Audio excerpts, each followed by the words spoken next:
Hey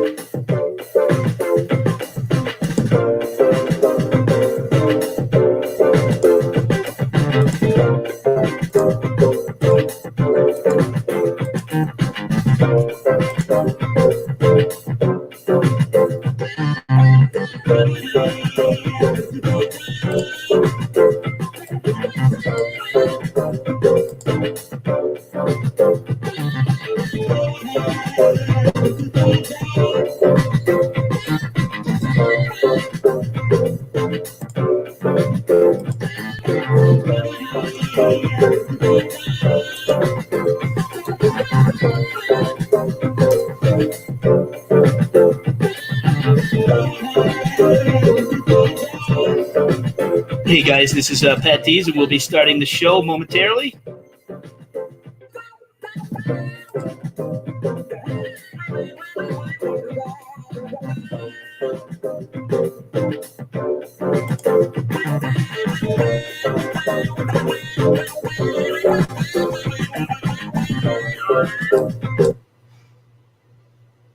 Hey guys, it's Patdees, and good afternoon.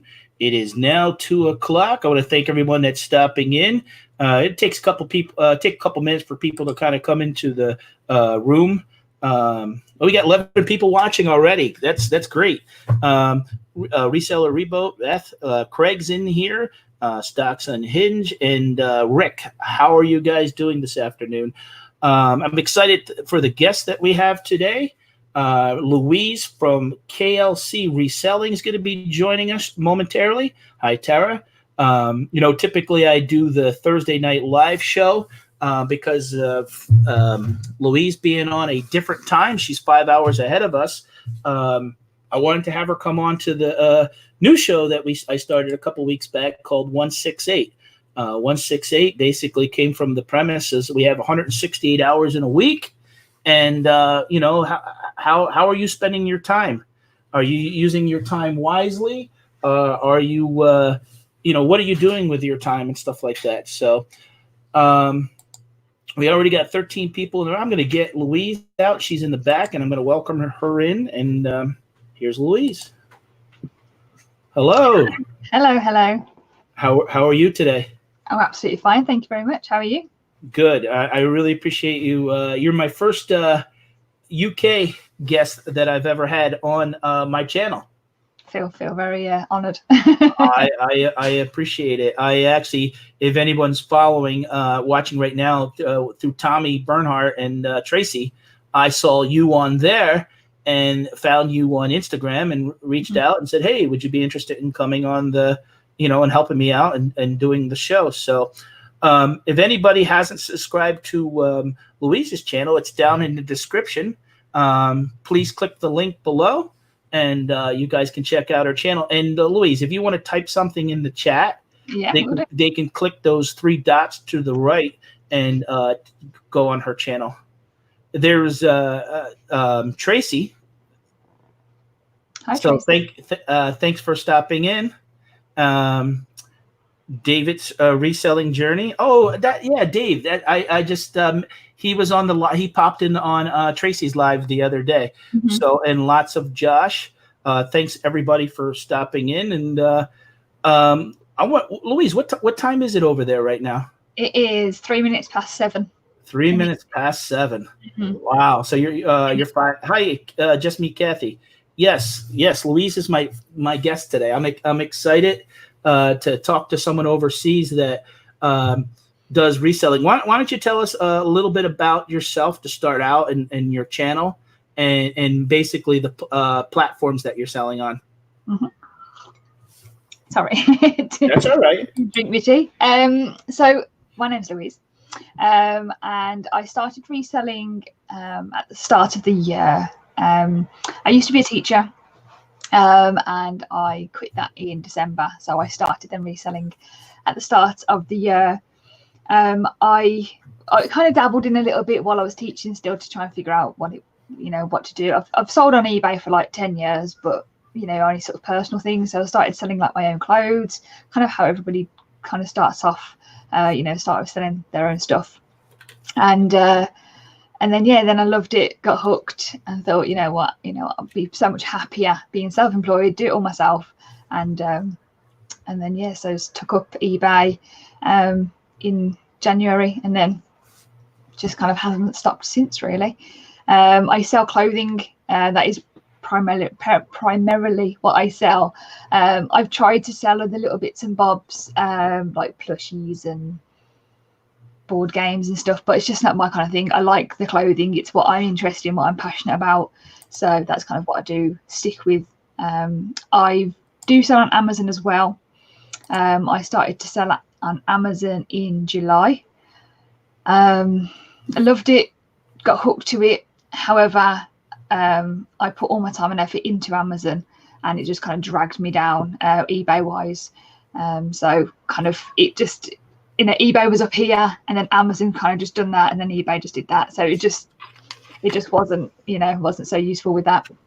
So yeah, that's kind of me. Started YouTube in February, and then just keep plodding on along. So yeah, that's me pretty much. Yeah. I know Tracy I think she's posting your link too. I want to make sure that she's a mod in here so she can do that. So anybody that's helping me with that, I greatly appreciate that. Thank you. Now you said you were a teacher. What kind of teacher were you? Secondary school. So is that high school to you? Okay. Well, we have basically elementary school, and then usually we have like the middle school, and then we have the high school. So like high school is typically 9th, 10th, 11th, and 12th. And then like the middle school is usually like 7th, 8th, and 9th grade. And then below that is usually the elementary school. Mm-hmm. So it's ages 11 to 18.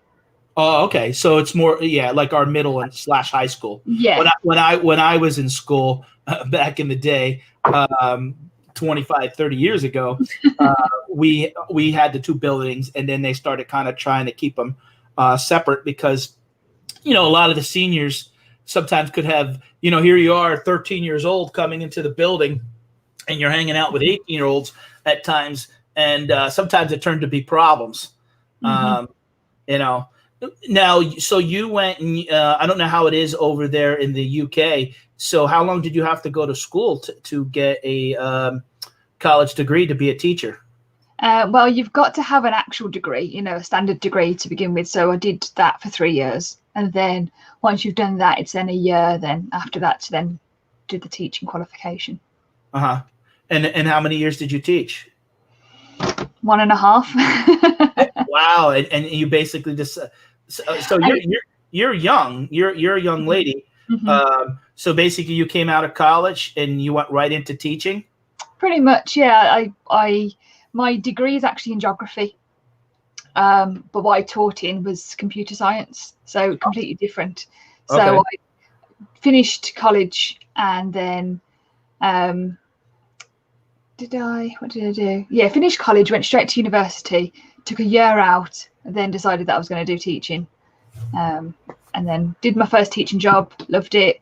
Well, yeah, had its ups and downs, as teaching do. It's quite stressful. Right. And I then went to a different school, and I just didn't enjoy it. Just wasn't feeling it. So yeah. Now, over here, going to college and university is very expensive. How is it over there? It's paid for. It's all paid for. So for college itself, college, I don't know if it's the same years, but it's 16 to 18 is college, and that's all paid for. That you have to be in education till you're 18, and then to go to university, you get a load of grants and loads of loans and support. So you can apply it depends on your income and things like that. You can pay up front. It's £9,000 every year to go to university, but you can get a loan to do that, which it's not a loan as in like you'll be in debt. You only pay that back once you start earning. Right. So I think it's over £21,000 a year is when you start slowly paying that back, and it just comes out of wages, Well, so when and that's a lot of, you're brave to basically you went through all that education and then become a teacher and then quit that to do reselling, where a lot of people over here wouldn't do that because they're just too much into debt. And, they're sometimes into debt for like 10 years, having to pay that off. And they just can't, do what you did. So that's why I'm trying to find out what the difference is was that wasn't a deciding factor, having that debt related to going to be a teacher. No, because you don't have to pay unless if for example, I did my university degree, so it's £9,000 every single year, and then so that's £27,000, isn't it? Plus you get interest on top of that, and it's quite a high interest, so that kind of builds up in the background. So say if I did that for that amount of time, and then I went, you know what, I don't want to do any, I want to be unemployed for the rest of my life, I never have to pay that back. I only ever pay that back when I'm earning more than £21,000 a year. So, and I say it's only quite minimal. It's about £30 a month or something that comes off. So, as you said rightly, you have that option to kind of just be a bit more free with it. You don't have that debt that you have to pay back, and So, yeah. Yeah, and that's the difference with over here. Some people burden themselves down with so much debt trying to get an education. I have 2 sons, and my older son, he went to college to be a mechanic. But while he was going there, he worked for me. I used to be in the restaurant business, and he also worked for Advance Auto, and he made enough money during that time to that he didn't have none. He paid for it while he was going. But the problem was when he got out, it was very hard to find a job that paid anything without any experience, because in that, a lot of times you're better off sometimes if you're working with someone mechanically inclined to get 5 years experience than you are actually going through 2 years worth of college for that mechanics degree. Now, my youngest son, he's 18. He just graduated in June.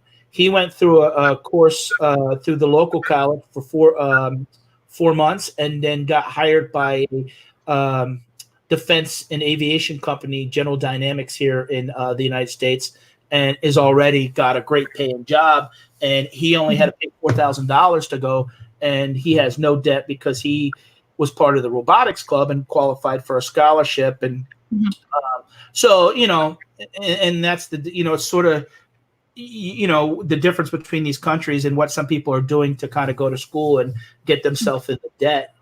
What I'm curious is when, like, all of a sudden, did you finish the school year, or did you, like, in the middle of school, like, that's it, I had enough and I'm walking out? Pretty much. Because obviously it's broken into terms, like yours is broken into semesters. So there's 4 terms. So you got, is it 4 terms? It's kind of like 4 terms. It's like September to late October, then to Christmas, then to like April, June, and then it finishes in July, something along those lines, kind of broken up like that. So when that term finished, I said I don't want to be a teacher anymore. They convinced me, they tried to convince me and make me stay, and I was going to stay, but I just wasn't happy there and doing that. So I was kind of dumped with a lot of, because the classes that I was dumped with was over the past few years, a lot of people had left. So all the classes that I was taking over was also sort of classes that have had teachers constantly, a constant change of teachers, and there's never been any sort of like structure to their teaching.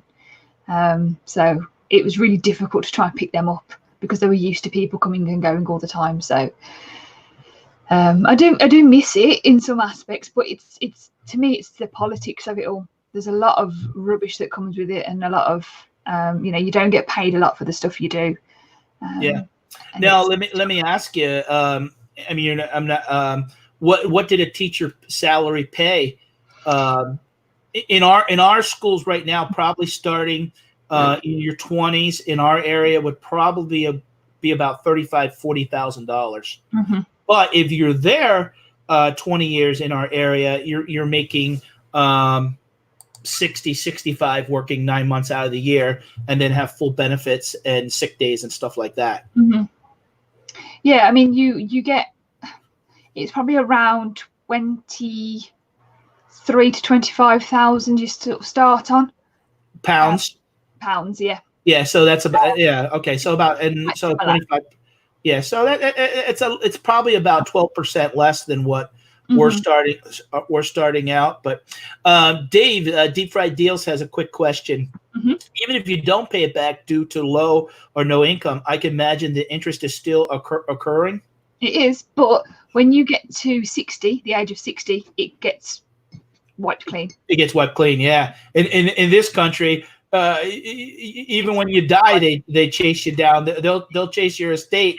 They'll be there. You could sell. You want to give the house to your kids. A lot of student debt and things related to taxes in this country, they follow you till you die, and then even after. So you know, sometimes I wonder if some of those programs.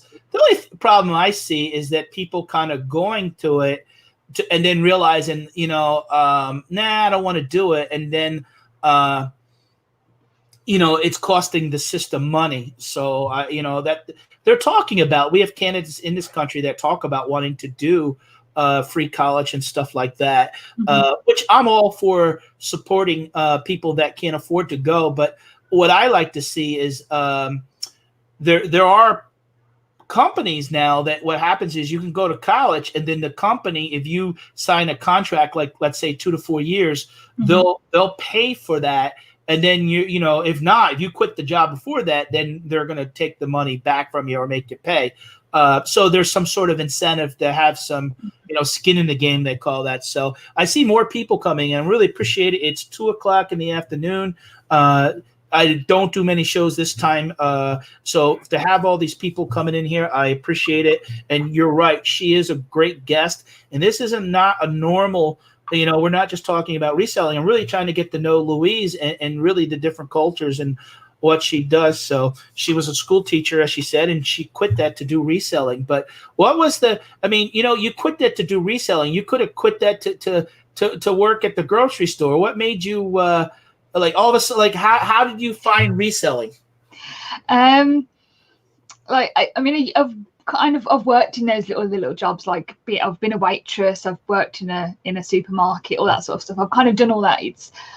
I like to challenge myself, and that's what I liked about teaching. So with the reselling part, it was it was actually that on a Saturday when I wasn't teaching, me and my dad would go out and we'd have a wander around a new town, and we'd find all the charity shops, have a wander in there, buy loads of stuff for ourselves, and I loved buying myself new things. And then it got to a point where I thought, I can't keep buying myself things. I don't have room in my wardrobe to buy anymore. So I thought, well, what I could do is I could sell whatever I've got in there, get rid of that, so I can buy more.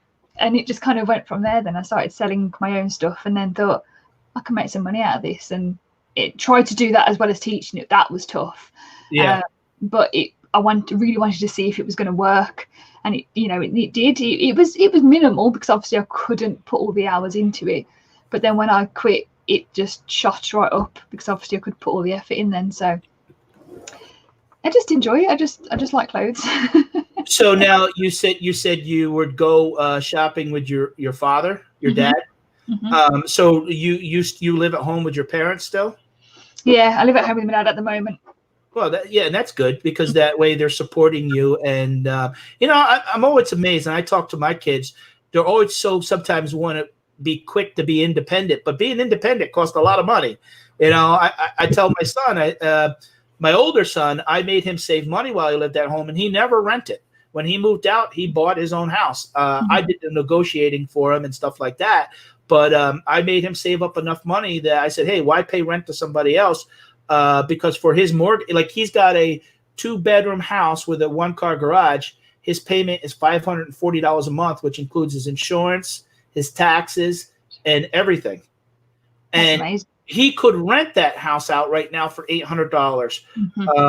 So I think it's good to if you could stay. If kids are smart, stay at home and save a nice chunk of money for a couple of years, and it's just going to give you an advantage of when you do go out on your own. You know what I mean?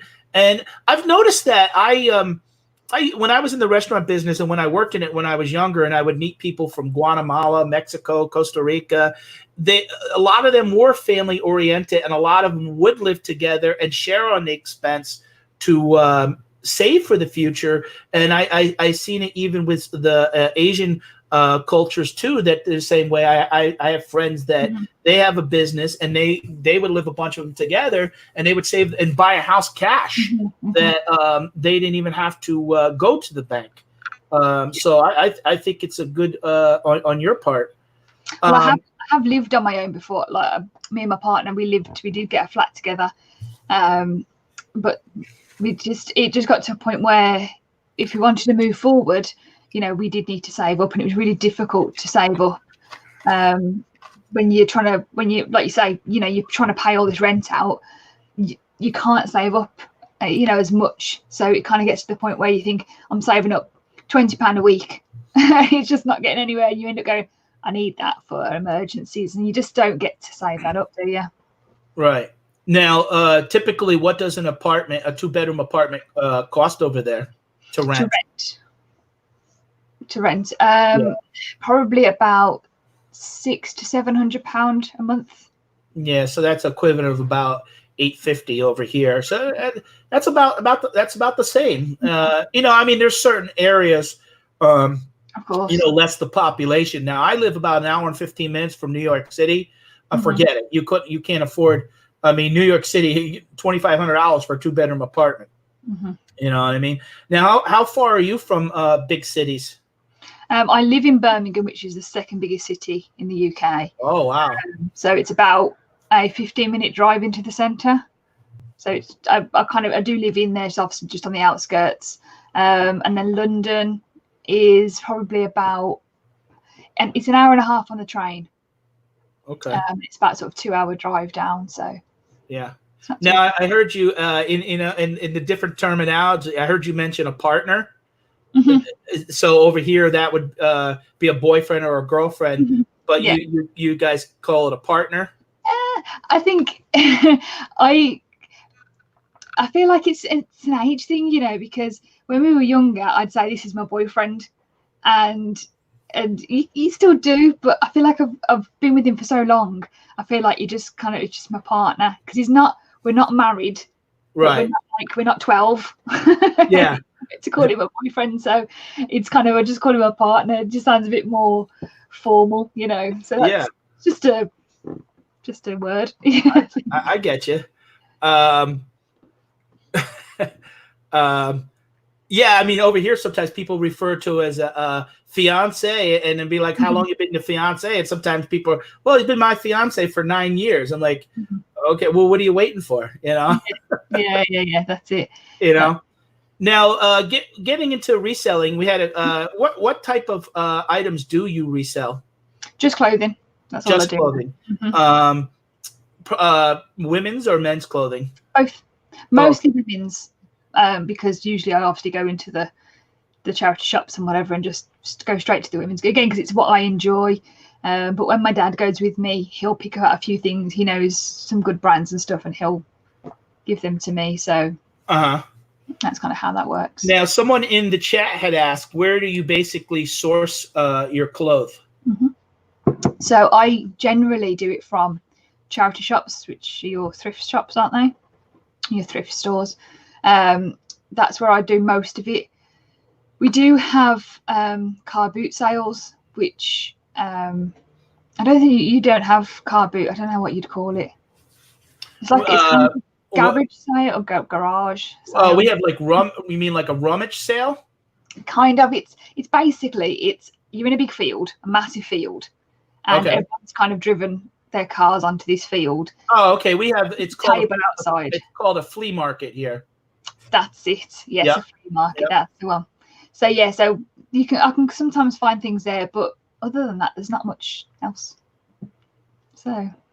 Yeah. Now, we got a couple questions in the chat, and then I'll come back to that. I'll show did the Item Pacific's glitch affect eBay UK also? Yeah, it's been a massive issue. I think it's a global thing, I think, isn't it? I think even in Australia as well, it's all a big load of rubbish. Massive now, Myra has a question. Does your partner model for you? No, he doesn't. I mean, he could do, I suppose, but because I pick up like just any sizes, you know, obviously if it was too small for him or too big for him, it would be a bit useless, wouldn't it? But yeah, no, he doesn't. People keep asking questions. I appreciate it. So you have a nice setup. It seems like you probably have the most professional setup there. Very like the cabinets behind you and the nice green wall. There's not much clutter back there. Sometimes if you have you're smiling. Is there clutter that we don't see? Yeah. Loads behind it. Yeah. So that basically 3 feet is the best looking 3 feet in the room, right? Mm-hmm. Yeah. This green wall, this room used to be my little brother's room when he was here, and he's moved out since because his favourite colour was this green. So I've moved into here and I've gone, it's bright green. So there's not much I can do about it. And obviously, like, because this isn't my office, this is just my bedroom. I don't know, like, because we had a quick chat before the show, and obviously you haven't watched some of my videos because obviously you wanted to meet me today. Yeah, like I said to you before, I just met. I've seen Louise. I found her on Tommy and Tracy's one late night, and I reached out to her on Instagram. I said, "Hey, would you come on the show?" And I watched a little bit of one video, but I wanted to kind of come in fresh and cold to like I really got to meet her today and not have nothing already on my mind, so that I can really ask her stuff and get to know her. So I didn't even know this was her bedroom. I just thought this was a little basement office. No, so I've got a garage, which I have all my stock in. So I've got a video on my channel showing how I sort of transform that garage from being a load of rubbish in there to then completely cleaning it out, laying down carpet, putting in lighting and all that sort of stuff, and then putting all my stock in there. So my video shows how I do that. It used to be in here, literally, like it's such a small space that I had. Again, my videos used to be in here because I used to have all my stock in here and do all that. And again, my videos show how small this space is. It's literally, here is my bed, and it's from my bed here to this windowsill here. Wow, it's a tiny little space. This is my own personal wardrobe. Okay, so there's no closets. You have cabinets for your hanging your stuff. Mm-hmm. Okay. Yeah, it reminds me of over here in the United States. A lot of the older houses didn't do closets because people would keep their stuff in dressers, and they would have to buy. If you bought that house, you'd have to remodel and try to build in closets, or you'd have to buy one of those wardrobe cabinets like you have there. Yeah, this is more common. We don't. You can get places that will have some sort of closet in them, like a separate little alcove thing, isn't it? I assume. But generally, most people have a wardrobe. Oh, okay. Yeah, we're over here. We're spoiled. A lot of people now have walk-in closets probably as big as your bedroom. Probably. Yeah. The rooms, the US rooms are just bigger, aren't they? I think everything's kind of just big. Yeah, I think. I mean, my house is probably just the house without the garage is about 1,400 square feet, and I think the average bedroom is probably. I would say a 10 by 12. That's the average. Now, when you start getting into your master bedrooms, those things can be 15 by 20. And then you even got, I mean, you have your own bathroom. So like me, I have a closet that I can walk in that's about a 5 by 7. And then the bathroom is big too. You're just showing off. Yeah, no. For what we got. Well, now that I've been selling on eBay since 1998, and I started full time again a year ago because through health reasons and closing down the restaurant. Now it seems like the size house we got isn't enough because of all the junk or whatever we want to call the stuff I got to sell. I buy storage units and I get stuff from all over the place. I kind of multi-source. So it comes from all over. But John Jones has a question. As an eBayer, what effect, if any, might Brexit have on your business? I don't know. Are you aware of Brexit and everything? I don't know. I follow the market every day, and how they basically, from what I understand, Brexit, they want to pull away from the European and not have this. They want to have different money.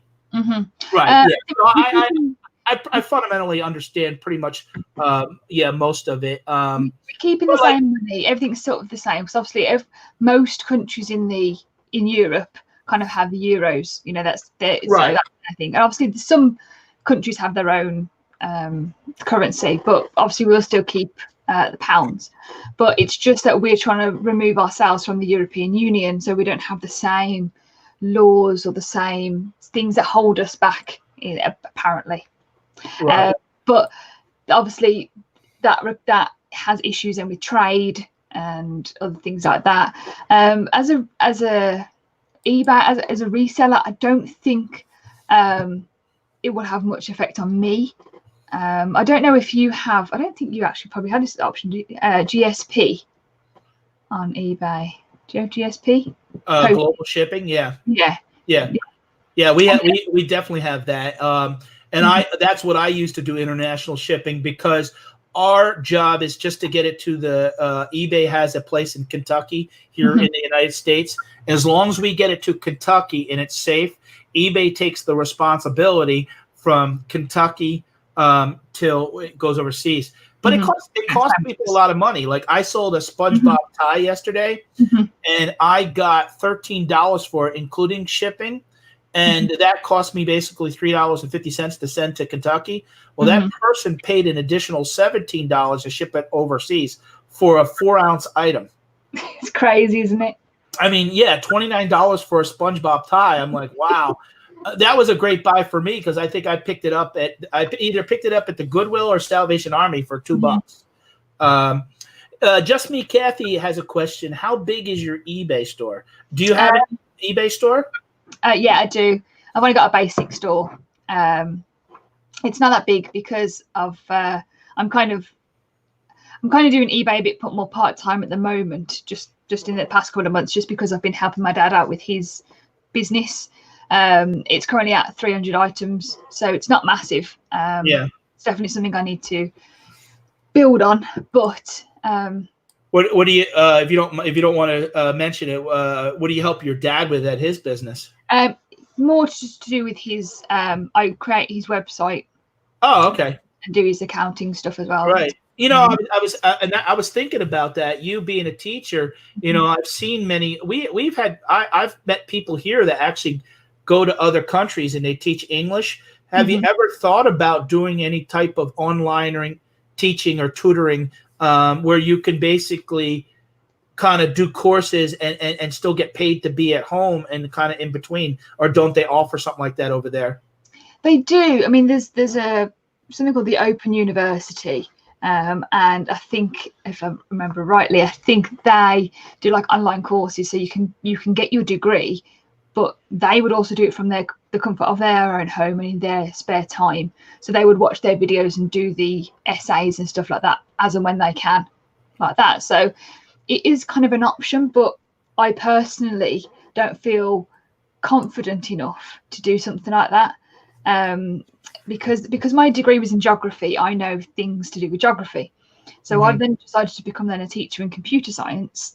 And I'm not the best person to do coding and learning how to do all that sort of stuff. I'm all right with sort of teaching you how computers work and things like that, but the sort of the really back stuff, all the coding, I just can't do.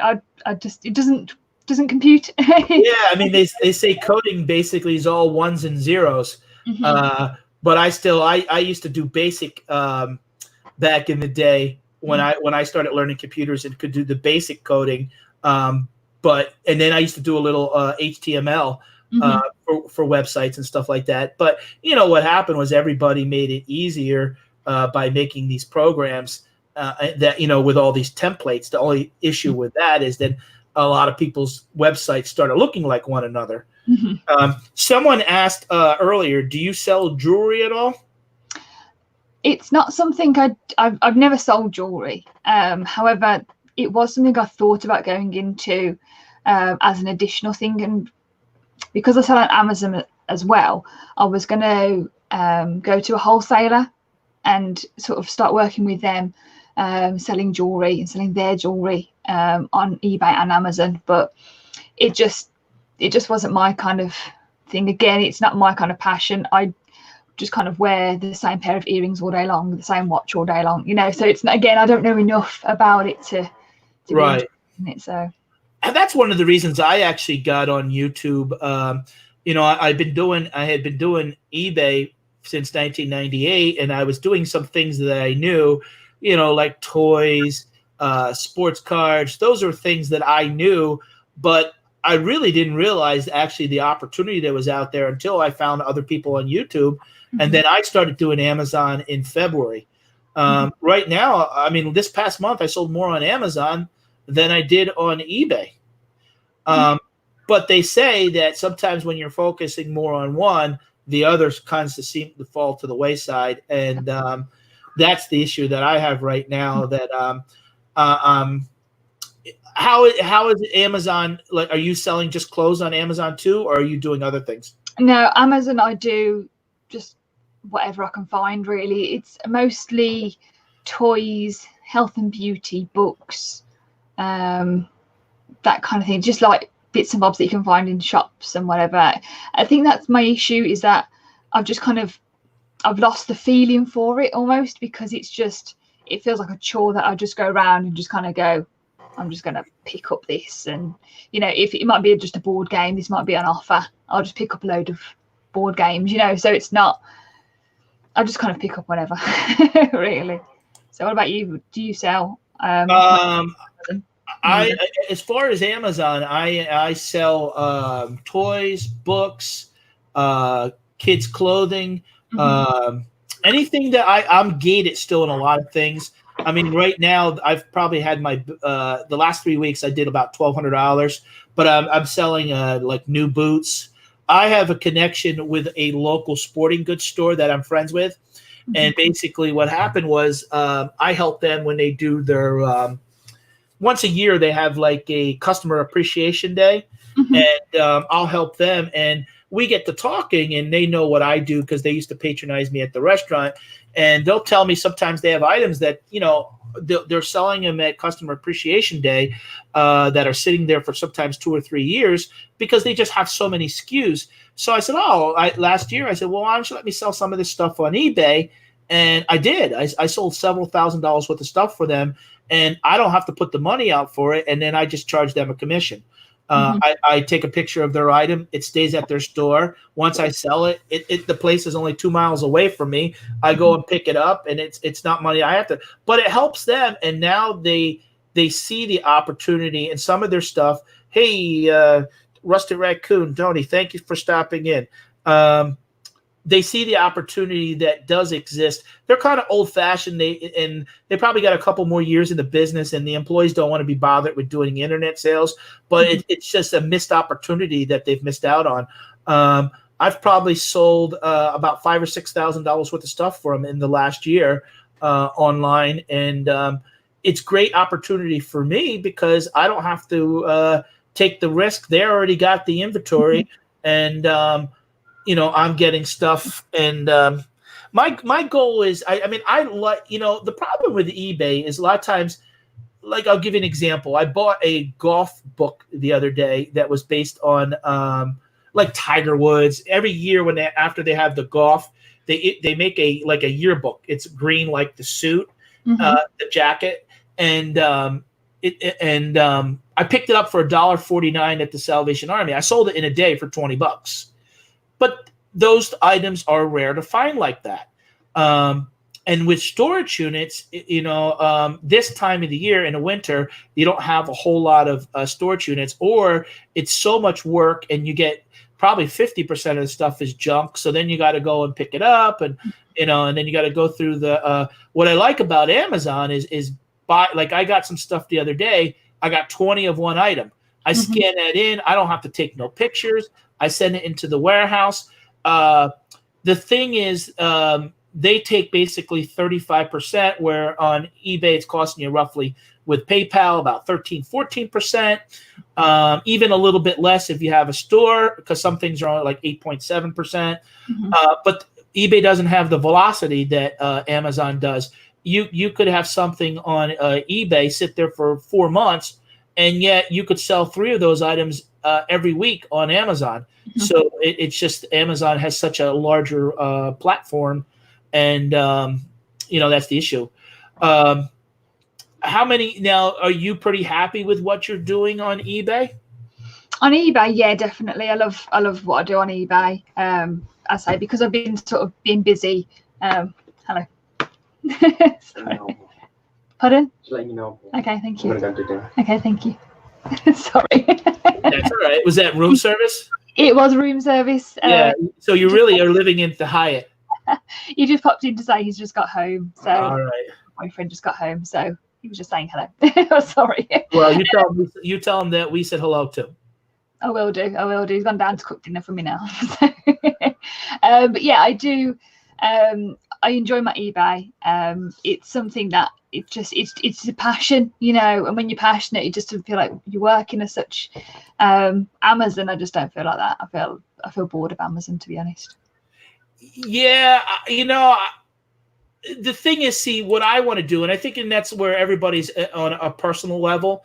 What I want to do, and I'm old enough to be your father. I'm in my 40s, and I want to travel some.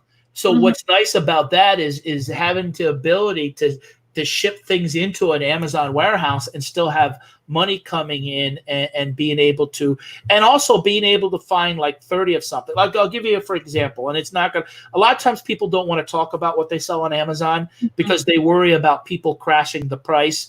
Because what will happen is people will buy, I don't know if you've ever heard that before. Yeah, we get that a lot here. Right. People will buy something, let's say for $10. They say that it's going to sell for $20. Amazon's going to take $5 or $6, and then they're making $3 or $4. Well, they become impatient, and then all of a sudden they're dropping the price to the point where they'll drop it to sell it for a $2 loss because they're just trying to recoup any money that they can, and that's not good. Now, last year when the stores had their Christmas sale at 90% off after Christmas, I went and bought a bunch of it. Well, I sent it in a month ago, and I'm already selling out of a lot of that stuff already. And one of the items was Christmas tree stands. And I sent in 15 Christmas tree stands, and I sold them within 5 weeks. Man, had I known they would have been such a good seller. And now they're even selling for $3 more than what I sold mine. And yeah, that was such a home run for me that I basically got 8 times my money on those Christmas tree stands. That doesn't happen often.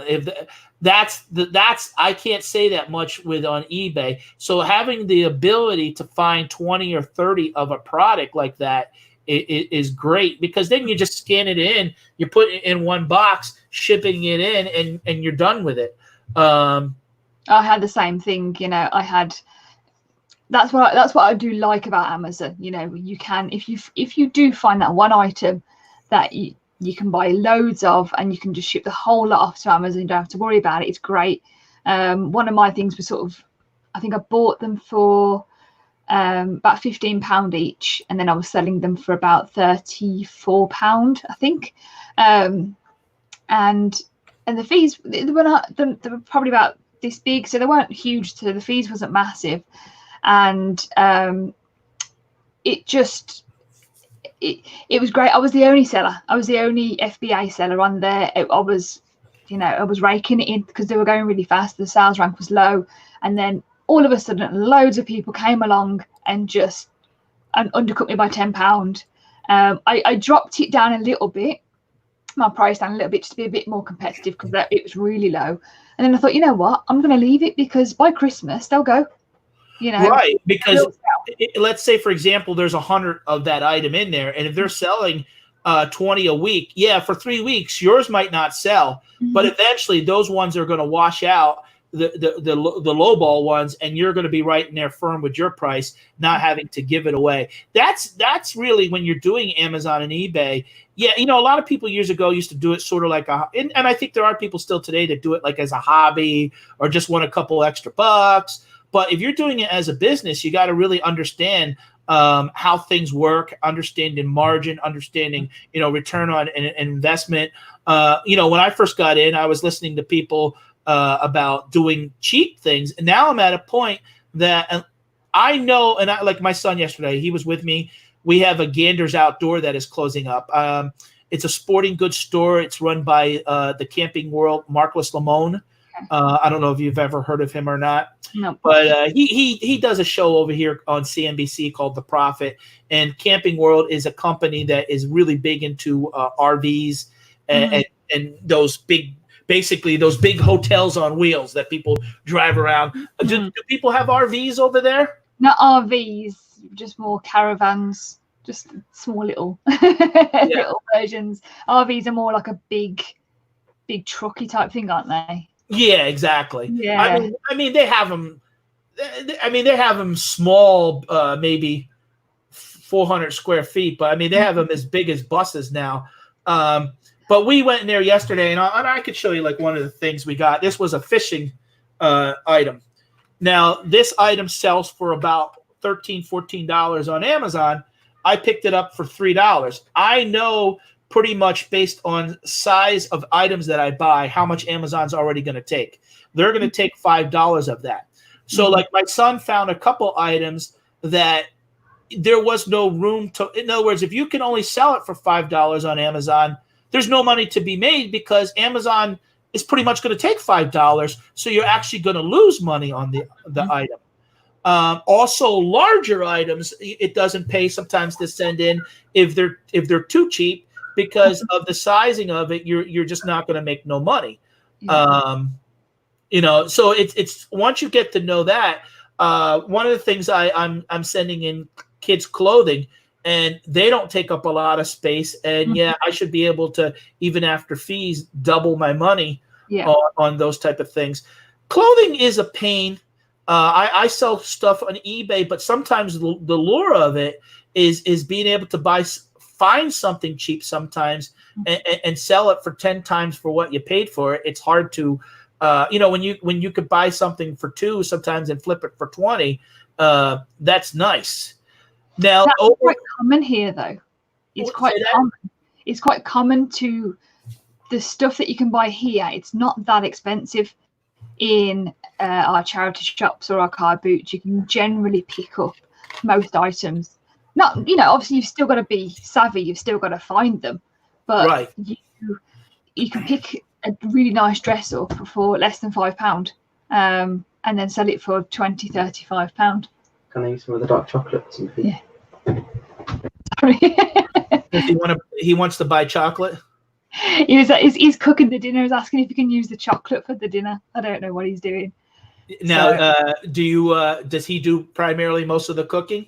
Because he doesn't live here, so but when we did live together before, he does. Yeah, he loves to cook, so I just let him do it. Oh, that's good. Hey, a man that even cooks for you, that's great. So Just Me Kathy has another question. What on average is your COG, cost of goods, at the charity shops on your clothing items?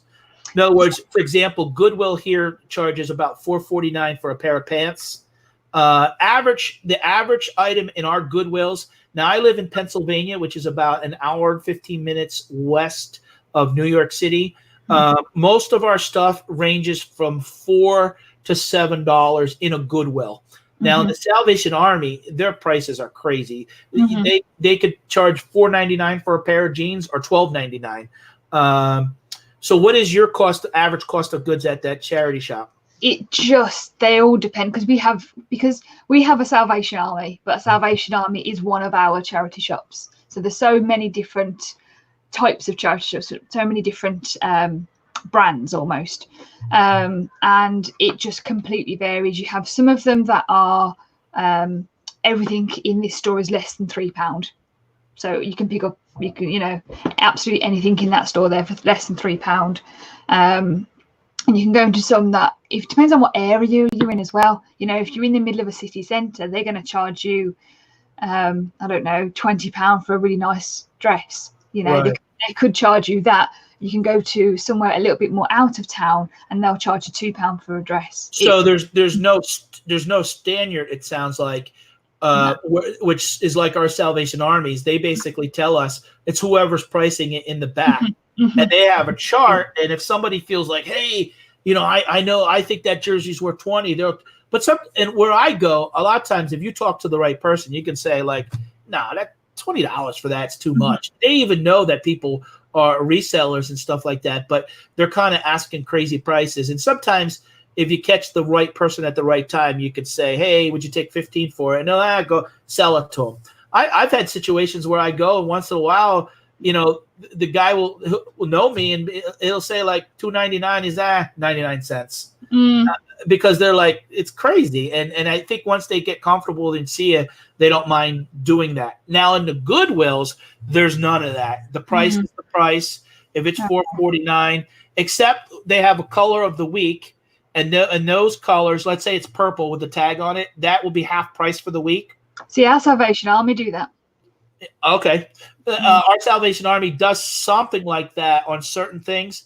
But Goodwill will do it that if they don't sell it at our place on a Sunday, the item's 49 cents. Okay. Wow. So I've been able to pick up like good jeans for 49 cents. Now, sometimes it'll take me 3 to 6 months to sell them, but then I sell the jeans for $7, $8 for something that I paid 50 cents for. You know, and that's the thing. Sometimes I get a little discouraged by stopping at these places, but if I'm driving by them, like I stopped the other day and I bought a shirt and that book for $5, and I already sold the book for $20. Yeah. Just me, Kathy. Well, Pat, come up to our area. The way the Goodwills are broken down here is they each have their own like areas, and they get to manage how they want. It's funny because the 5 or 6 Goodwills that's in our area, they're run by the same people that run the Goodwill, but the one will do 49 cents for Sunday and Monday, but the other one will only do it for Sunday. So, hey, I'm seeing a lot of, I really appreciate, there's a lot, Louise, I think you brought a lot of new people, I think, to my channel. I appreciate you guys. If you guys could subscribe to me and give thumbs up. Louise has been a great guest here. It's nice to talk to people that have interest in it. And so I see Richard Payne with the Elmo. Do you know him? He doesn't live too far from me. I've met him a few times before. Oh, okay. He probably lives about half an hour drive away from me. Oh, okay. Now, is he a reseller too, or just a person on YouTube? Yeah, he's a reseller. He sells kind of just a bit of everything, more like electronics, I think. I don't know. Okay. Oh, we've met, but I've never spoken to him about reselling. Okay. Well, thanks for stopping in. Yes, Goodwill is a charity. It's sort of it's earmarked as a charity, but they pay their CEOs. They help a lot of people that in the area that can't get jobs, and they'll employ them people, and they do things like that. So yeah, it's considered a charity, but it gets a lot of bad press because of the way they do their money and stuff like that. So he says he sells anything and everything. Yeah, I was gonna say that, to be honest. Yeah, that's like me. As long as it's legal, I'll sell it. What I got you here for about 10 more minutes. Why don't you tell me what's your best item that you've been shocked that you've bought and sold, or even if you're not shocked that you found something for $5 and you sold it for $50 or something like that? I think something that I started to kind of like have a trend, I suppose. A few months back, I picked up some wedding hats, you know, like big, really nice big. Yeah, the big, yeah. I found some of them in a charity shop, and a bulk load of them, and started to sell them. And I could pick them up for about £5, and some of them were worth £15-20, but some of them were worth £50-60 a time, because they're brand new. They're like £100 for these big fancy hats. So I went into this one massive charity shop, and I managed to find. I picked up a dress and a matching jacket kind of like a mother of the bride kind of style. And I took it to the counter and she said, oh, we've got the matching hat for that, and the matching fascinator, and the matching bag, and the matching shoes. So she went out the back, grabbed it all, and I think I sold just the accessories. I think I sold for £120, and then the dress I then sold for about £50. So I think I paid £15 for the outfit, so that's what I sold for £40. And then in total for the accessories I probably paid about £20, and then that's what I sold for 120. So when I see wedding hats and stuff like that now, I'm like, yep, that's mine. It reminds me over here when they have a thing called the Kentucky Derby, the horse race, and they wear the big hats. Yeah, that's exactly what it is here. Is all the big horse shows and stuff, and it's all Royal Ascot and have these giant hats. And they decorate them for the way that they want. So, hey, Susan, well, you can watch it on the replay, so thanks for stopping in. It's Louise likes her coats and her wedding hats. Pete Harvey. That's Nicola. Yeah, she's great. She is. I like my wedding hats. Coats is something I just can't stop picking up. I see it and I'm like, that's such a good coat, and it's only £5. I'm thinking, a coat, an actual coat for £5. When you get, it's quite surprising. I think this is something you probably feel the same way. I'm sure most resellers do, that when you buy something from a charity shop or from flea markets and things like that, you think, oh, that's good, £4 for that, that's good. And then you go into an actual store, you're like, they trying to charge me £20 for that. You never want to pay full price again. Never. When I was successful in the restaurant business, I don't want to sound snobbish, I guess, but a lot of times I would never go to a thrift shop because I always kind of like, it's junk in there. I never, especially with clothes. Well, I mean, like now, I mean, like this shirt. My son picked this shirt up for me at the Goodwill for $3. This shirt in the store, brand new, is $20. So you never want to really. I never pay full price almost for anything anymore because a lot of people, to be honest, especially over here, we consume too much. So we buy too much. We have it in our closet. So a lot of stuff, when it's getting donated, it's been hardly worn, or sometimes it's not worn. It's just somebody bought it, threw it in the closet, and then at one time somebody's donating it, and it's not even being worn. So it still is brand new. So I've rethought about a lot of things, and I pick up a lot of nice button-down shirts like this that I like, and I save myself money. You know what? And if you're saving yourself money, it's money that you can spend for other things. So definitely. Here's is it Andrew? Yeah, he's managed to find his way in. Yeah, was he taking a nap? I thought he would have been the first one in the room to support you. The way he banters with you, I've noticed sometimes. Pardon? Huh? What did you say then? Sorry. I said the way he banters sometimes with you, I thought he would have been the first in the room to show some love. Yeah, I think he was working. I think he was. He texted me before the show to say good luck, and then said he's on his way home, so he was driving home. So he's clearly got home in time. Well, hey, I really appreciate everyone that came into. We're getting down to the last couple minutes. I said I'd have you for an hour, and I really appreciate you. I think you've been a great guest. You brought it. I mean, I think I'd like to one day down the road, maybe after the first of the year, talk to you again, because I think you a lot of insight on that we kind of take for granted, and you get to know each other's countries and get to know each other as people. And I want to focus the last couple minutes on YouTube. What all of a sudden did you like? Okay, I'm going to do a YouTube channel. I did YouTube videos many years ago when I was younger, probably when I was about 13.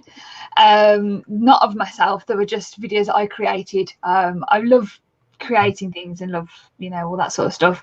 And so I've always kind of, every sort of project I've tried to do, I've tried to do some sort of YouTube. I think for me, it's like a teaching thing. I left teaching, but by talking to a camera onto the internet, I'm teaching people, and that's kind of how I wanted to do my YouTube channel.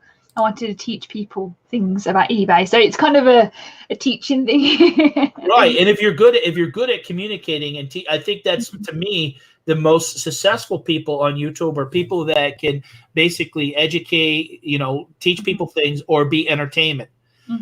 If you're kind of blah, there's only so much of that you can watch and stuff like that. And that's why I like to do these type of shows, is to kind of helpfully, introduce people and entertain them in a way and educate them by talking to different people that a lot of times people want to ask these questions, but they don't do a YouTube channel themselves, And now I noticed, like, you've already passed. When did you start your YouTube channel? In February. That and you've already passed $1,000. 1,000 subscribers, yeah. Yeah, that's great. David, I got a $5 super chat. Thank you. I appreciate it. Great show, Pat. Thanks for sharing, mate. Well done, Louise. Good job. Hey, thank you. That's very nice. Thank you. I started YouTube with 17 subscribers back in, and then I hit my 1,000 in June. Okay. And I had my watch time because I used to host a show on Saturday nights for 2 hours that was pretty successful. But I wanted to keep it fresh, and I didn't want to get stuck in a rut of just basically turning on the camera and talking. I really wanted to keep it that, would hold people. And I'll do it from time to time. But now, are you doing any what is your plan to going forward as far as YouTube? There's a couple of things that I'm working on a few products that I'm going to be selling. So some things that will be helping people with their eBay reselling, mainly people who do clothing, but you might be able to tweak it to do other things. I'm hoping to, I'm in the middle of creating them at the moment. So they'll be coming out and obviously be promoting them on my YouTube. And I've just got a couple of videos, I think, coming out, talking about Amazon. I've got a blooper reel that I'm in the middle of creating. That's kind of my my 1,000 subscriber thing. To say, like, thanks for the 1,000 subscribers. Here's all this time that I've messed up on my channel. Just you can have a bit of a laugh at me. So hey, we're going to allow David to ask he has a comment and a question. He says, I think Louise turned David McGregor. I'm not sure if you know him or not. Yeah. Because there's two Davids. I think Louise turns 30 next month. She isn't that young. I don't know. 30 is young to me. I mean, people live to be 100 nowadays, so she's got a long life in her. And why are you having chocolate for dinner? I have no idea. I was having pork chops for dinner, and my boyfriend come up and said, "Can I use the chocolate that's in the fridge?" No, so I don't know, because the thing is, he said to me about. I phoned him and I said, would you mind cooking the dinner, because I'm on this live stream. He said, absolutely no problem. He goes, what are we having? I said, I don't know. There's pork chops in the fridge. Make something up. So he's making something up. I don't know what it is, so who knows. Pork chops with chocolate. Yeah, I don't know. Well, they have strawberries with chocolate over here. So yeah, we do have that as well. But so I don't know. Now, where can we find you? Are you doing a live show during the week? I should plan my live shows better, but I kind of just do them spontaneously. I am obviously I'm on YouTube. I'm KLC Reselling. Thank you for everyone who has put that in the chat. I really appreciate it. And also on Instagram. I do have a Facebook group as well, so people who sell clothing on eBay, I've got a Facebook group for people who, you can, whether you're in America, UK, Australia, whatever, you can sort of join. It's just talking about items of clothing, sort of saying about, like, you could probably, like, have a look at this dress, what colour do you think this is, and just sort of supporting each other like that. So a real quick one is thank you, Kathy. Just me, Kathy, a $9.99 super chat. Just because. Oh, thank you. Kathy has been a loyal follower of mine. She actually lives in the same state I do, about 3 hours away, and she sells online too. So that's very nice of you. Thank you. I appreciate it. So, are you familiar with super chats? Yeah, I think it's more of a common thing in the US. I think US like to really give a lot of super chats. It's not so much of a thing. I think we're too modest in the UK. Like, oh no, don't do that. You know, so people don't really give super chats. You do get it. You know, it just happens sometimes, but it's nice to get a donation like that for basically that's what it is, for your time, for what you're doing, and get the support. So I greatly appreciate it. So. All right. Well, we're gonna end here. I want to thank everybody for coming on and joining me and Louise. I am tonight. I host the show Thursday Night Live at 10 p.m. Jen from HTK Flippers will be on the show with me with Kimmy, Borderline Hoarderish. So I'm doing 2 shows today: the show with Louise, and then the show tonight at 10 o'clock. So. I really thank everybody for coming by, and thanks for the super chats and the nice questions and the great crowd. And I appreciate Louise, what you brought to the the guests that came in to show you some love, and I greatly appreciate it. So thank you very much for having me, Pat. Thank you. Hang tight, and I'll talk to you a minute after the show. Hold on.